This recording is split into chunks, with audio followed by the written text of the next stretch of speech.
Then ask the next question. Brother, in your musalla, in your maslak, in your madhab, in the Hanafi musalla, if a man is in wudu, and if accidentally he touches a woman, or a woman touches him, does he go outside the state of wudu, or is he yet in the state of wudu? In Urdu we say wudu tootti hai kya nahi? Does the wudu break or not? In English, we will say, is he yet in the state of wudu or outside the state of wudu? So the Hanafi will reply that in the Hanafi madhab, the wudu does not break. I said, fine. Let's go to the next question. In the Shafi madhab, in the Shafi musalla, if a man accidentally touches a woman, or a woman accidentally touches a man, who is in a state of wudu, is he yet in the state of wudu or outside the state of wudu? Uski wudu tootti hai kya nahi? Does his wudu break or not? The reply will be, MashaAllah. All of you know it. Simple question, simple answer. The wudu breaks. It's nothing difficult. All these questions so far are simple. In the Shafi musalla, the Shafi madhab, the wudu breaks. My next question, again very simple. I ask the question, dear brother, can both be simultaneously correct? That one Muslim's wudu breaks when it accidentally touches a woman, and the other Muslim's wudu doesn't break when he accidentally touches a wudu, when he touches a woman accidentally. Can both be simultaneously correct? I'm not asking who's correct. For who is correct, you may have to have knowledge of Quran and Hadith. My question is simple. Can both be simultaneously correct? No. Simple question, simple answer. No reward for that. If I pose you the question, one teacher teaches 2 plus 2 is not equal to 5. And the other teacher teaches 2 plus 2 is equal to 5. Can both the teachers simultaneously be correct? Yes. The person who doesn't know maths may say yes. I agree with the brother. The person who doesn't know maths may say yes. All those who know basics of maths, who have passed even standard 4, will say no. Because everyone knows 2 plus 2 is equal to 4. So the first question is, if one teacher says 2 plus 2 is not equal to 5, other teacher says 2 plus 2 is equal to 5, can both be correct simultaneously? The answer is no. Simple. I believe most of you may have passed standard 4.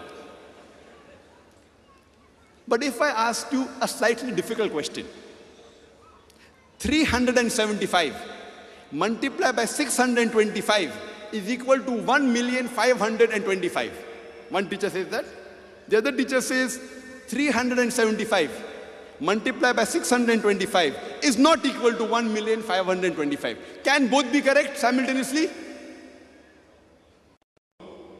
You don't have to be a mathematician. Which is correct if I ask you, who is correct? Then you may have to take a calculator and calculate. Even if you don't know maths, but if you're logical, one says is equal to 1,525,000, the other says is not equal to 1,525,000. Even if you don't have a calculator, you don't know maths, both simultaneously cannot be correct. To know which teacher is correct, who is correct, you may have to take a calculator and press the button, and then you may give the answer. Either the first or the second is correct. Fine?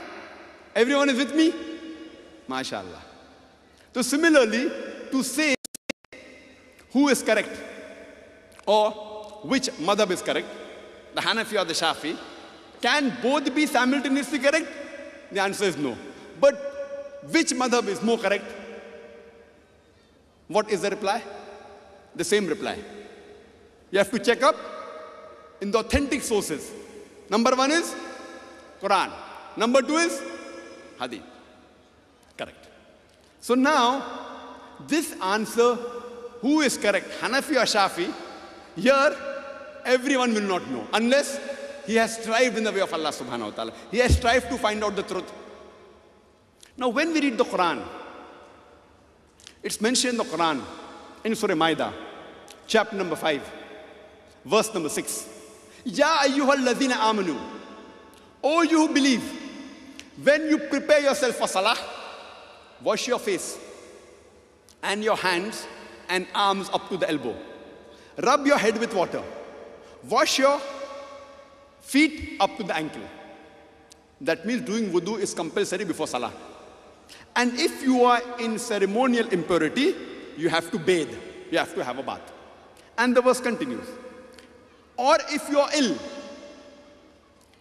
ill, or on a journey, or when you come back from the call of nature, offices of nature,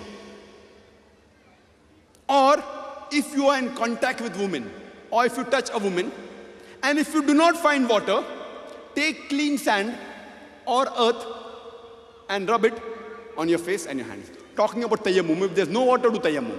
So based on this verse of the Quran, which says that if the woman touches, if you touch a woman, the Arabic word is lamas, coming from the word masah. So based on this, that if the woman touches, or if you touch a woman,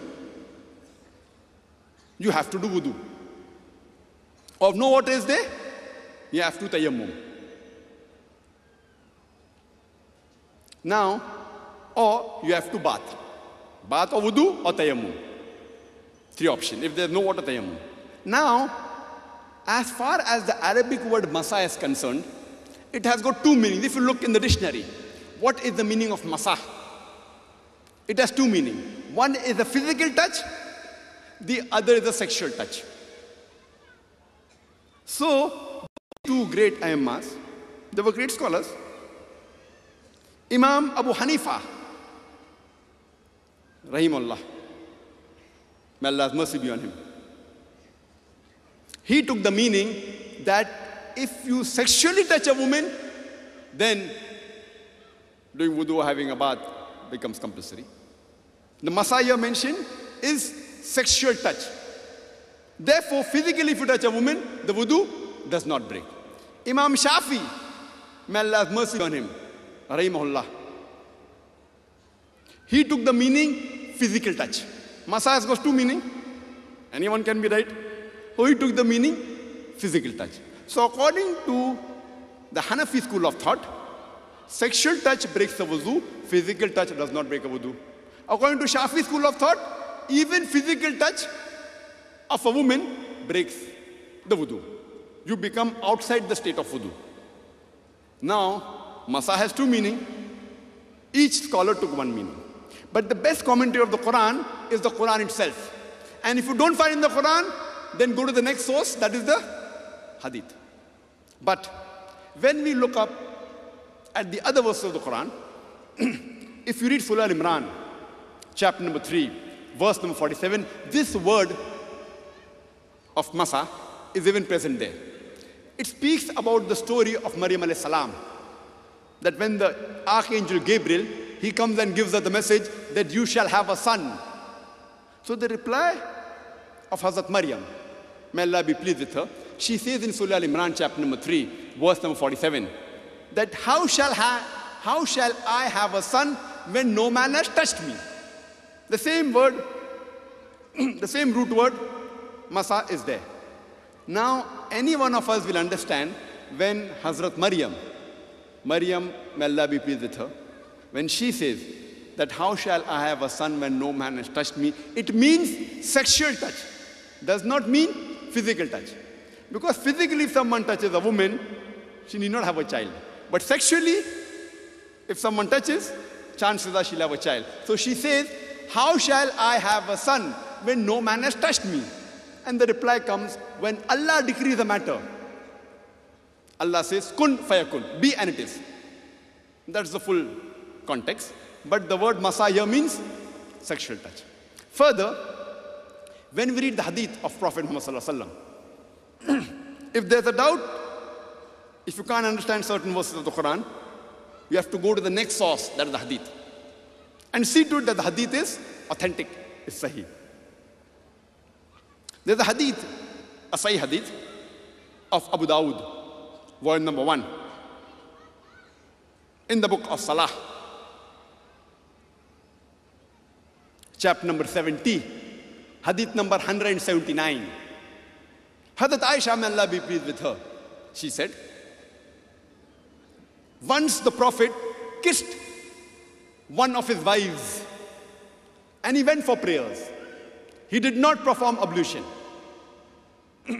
So Urwa, may Allah be pleased with her, she asked, who can it be other than you? She told Hazrat Aisha, may Allah be pleased with her. And Hazrat Aisha laughed, indicating that yes, it was her. So the Sahih Hadith of Abu Dawud, volume number 1, in the book of Salah, chapter number 70, Hadith number 179, classified as Sahih by the Muhaddisin, including Shaykh Nasiruddin Albani.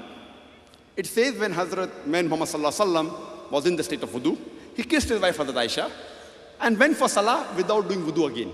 This indicates that physical touch does not break the wudu. There are several such Sahih Hadith. Even if you read Sahih Bukhari, if you read the Hadith of Sahih Bukhari, volume number 1, it's mentioned that Prophet Muhammad, peace be upon him, Hazrat Aisha, may Allah be pleased with her, she narrates that I was between Muhammad Sallallahu Alaihi Wasallam and the Qibla when the Prophet was praying. And before he did the sujood, he pushed my leg and I moved my leg aside, indicating that in the Salah, the Prophet touched the leg of Hazrat Aisha, may Allah be pleased with her, and yet continued the Salah, indicating that physical touch does not break the wudu. And there are several Sahih Hadith, other Hadith, which prove to us that physical touch does not break the wudu. This Hadith is of Sahih Bukhari, volume number 1, Hadith number 519, 519. Now I'm asking the question, right? The opinion of Imam Abu Hanifa